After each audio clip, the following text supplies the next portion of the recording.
Malcolm Gladwell is going to talk to you today in his speech about spaghetti sauce. He's going to talk about a man named Howard Moskowitz, which you would learn about a little bit about who he was if I could show you the introduction, and sadly I don't have time. I don't have to show you the whole speech because I like it. But we're going to start off in the middle, and he's going to explain to you about spaghetti sauce, and then I'm going to show you two more short clips after that that is going to explain how the food industry has been revolutionized by Howard Moskowitz's contributions to spaghetti sauce, of all things.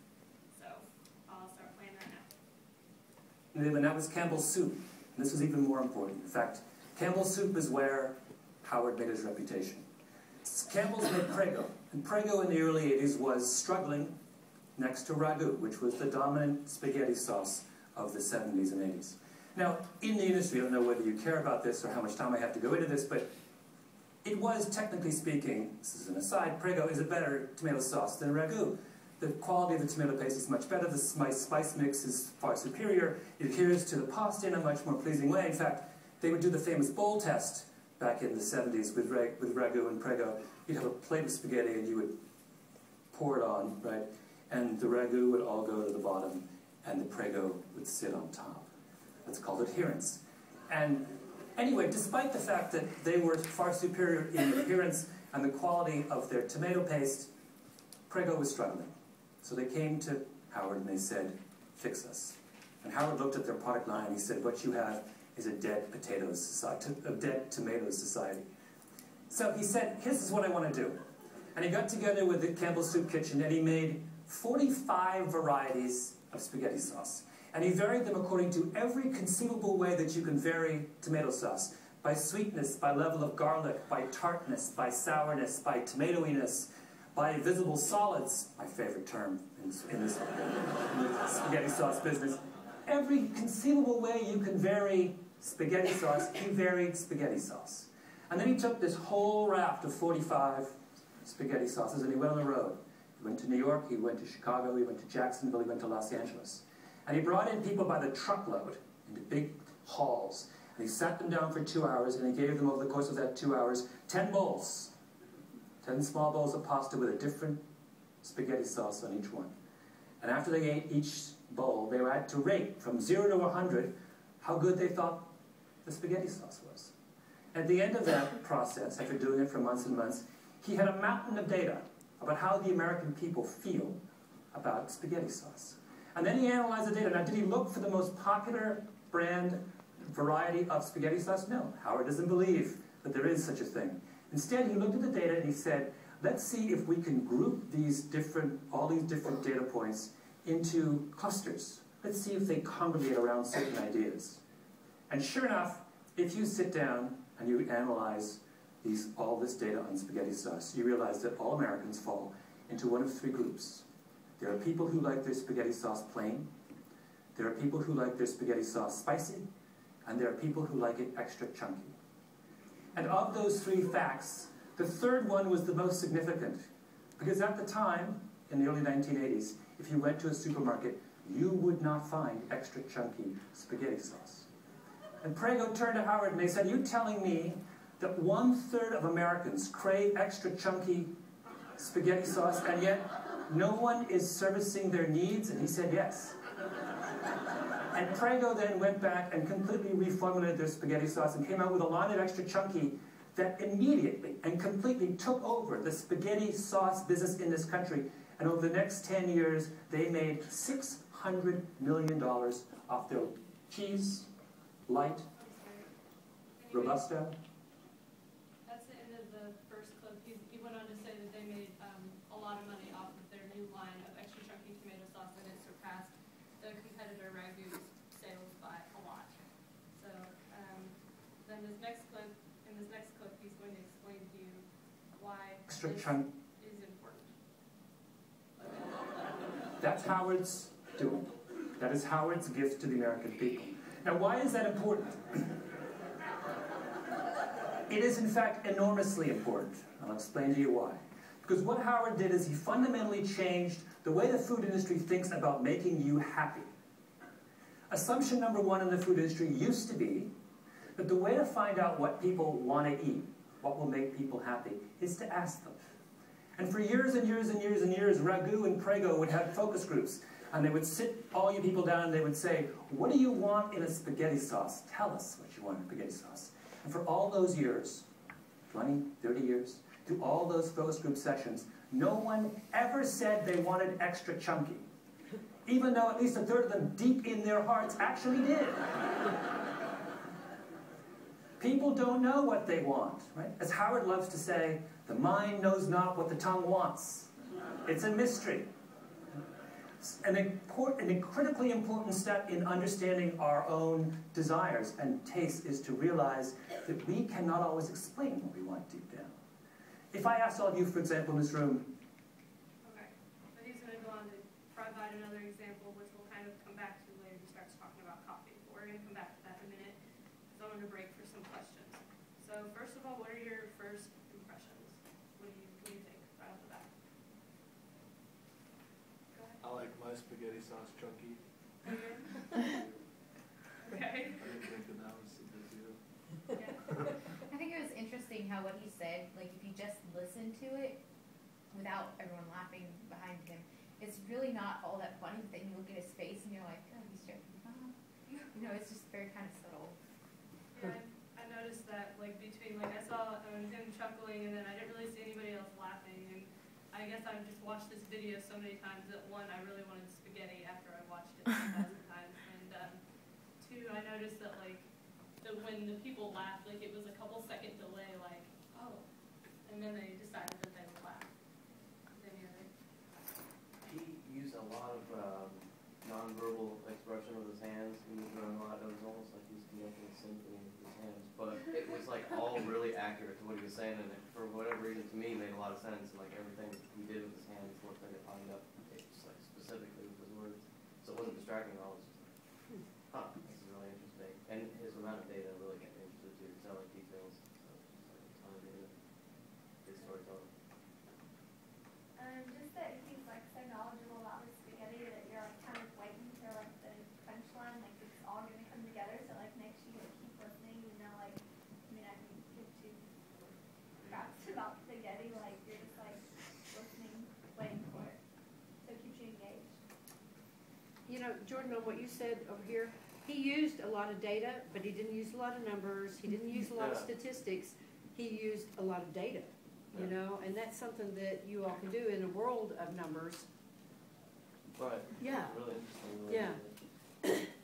That's a good point. That, what you said about his manners and his gestures was another point I wanted to talk about, because I know, like we've talked about in other speeches, how some people's gestures are very distracting, and I wanted to know what you all thought of his. You said you liked them and they made sense to you. What did everyone else think? I think my favorite example was when we started talking about the ragu and Prego and how he just dumped it right there. Like, I literally saw a jar of ragu and a jar of Prego being dumped on noodles. Like, that made sense to me. I got more out of it because I think visually about it and I was just thinking. I agree. I like the examples. You could see it, but his pacing was like, where's 2 minutes? Yeah, it's kind of hard to get used to.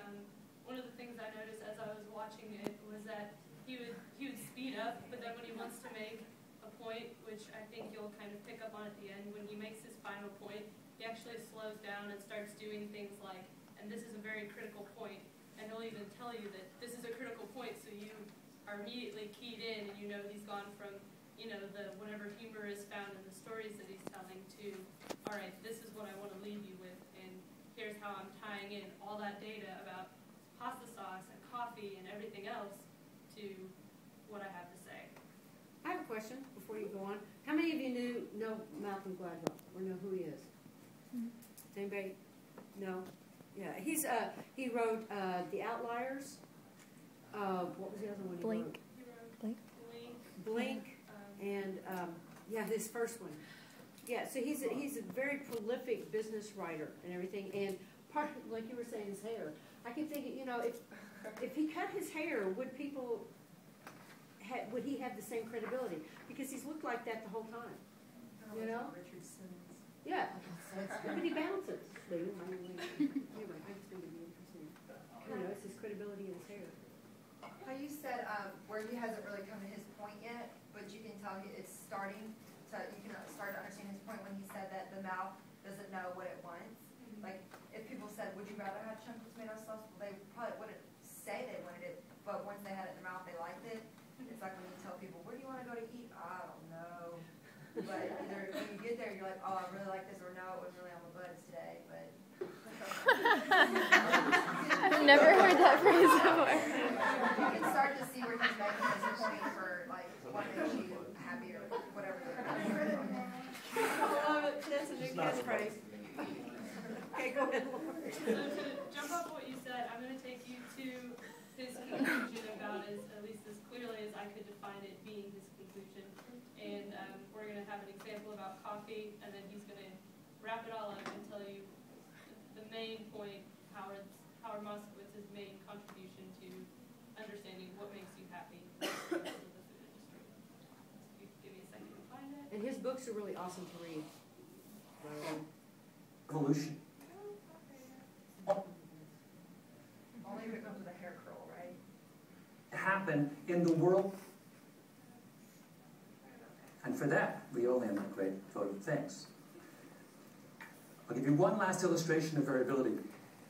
And that is, Howard not only believed that, but he took it a second step, which was to say that when we pursue universal principles in food, we aren't just making an error, we are actually doing ourselves a massive disservice. And the example he used was coffee. And coffee is something he did a lot of work with Nescafé. If I were to ask all of you to try and come up with a brand of coffee, a type of coffee, a brew, that made all of you happy, and then I asked you to rate that coffee, the average score in this room for coffee would be about 60 on a scale of 0 to 100. If, however, you allowed me to break you into coffee clusters, maybe 3 or 4 coffee clusters, and I could make coffee just for one of those, for each of those individual clusters, your scores would go from 60 to 75 or 78. The difference between coffee at 60 and coffee at 78 is the difference between coffee that makes you wince and coffee that makes you deliriously happy. That is the final and I think most beautiful lesson of Howard Moskowitz, that in embracing the diversity of human beings, we will find a sure way to true happiness. So, you saw that his conclusion. So what did you think of his point? Like, what did you take away from that? And how do you think it applies to your daily life? I think that every single person that is in advertising or PR needs to watch this whole thing in its entirety. Because I think he's dead on for what you all have to, how you have to redefine what you're doing and your approach to it. Okay, I'm done. Anybody else? Besides, making extra chunky garden style and hundreds of other kinds of tomato sauce or spaghetti sauce available to you, what else does how else does this apply to you every day? I'm just curious, what's his whole Rob topic, diversity? Because I think that's what I got out of the end since we didn't see the introduction. Yeah, originally this talk was, he says in the beginning that originally this talk was supposed to be about his book, Link, but he's like, while this book would make me happy and it would make my mother happy and I think you should buy it in triplicate, that's not really what I want to talk to you today. And what he wanted to talk to you about was the nature of happiness. Because, the book makes him happy, but what makes everyone happy and how do you find out? Everyone, like you said, is very diverse. So we have to work with that and not with everyone is the same. I thought it was kind of interesting to see him talk about it because I do think in general things are moving. Well, I think they have been for a long time, but moving from being more like this is this one thing and it's for everyone to everything being segmented. Obviously now they've got whole channels that are devoted to very small segments of the population, or whole channels devoted to kids, just whole channels devoted to each individual thing. They've got obviously magazines that are targeted towards little segments, and I like that he kind of brought in that in order to make people happy, you have to target things towards the smaller groups that are going to really enjoy it instead of like watering it down. And everyone might kind of like it, but it's not going to be really the same. Exactly. And that presents its own new sets of challenges, but embracing human diversity is, I think, as Gladwell pointed out, is going to be the key to happiness. And that's that's what I want to leave you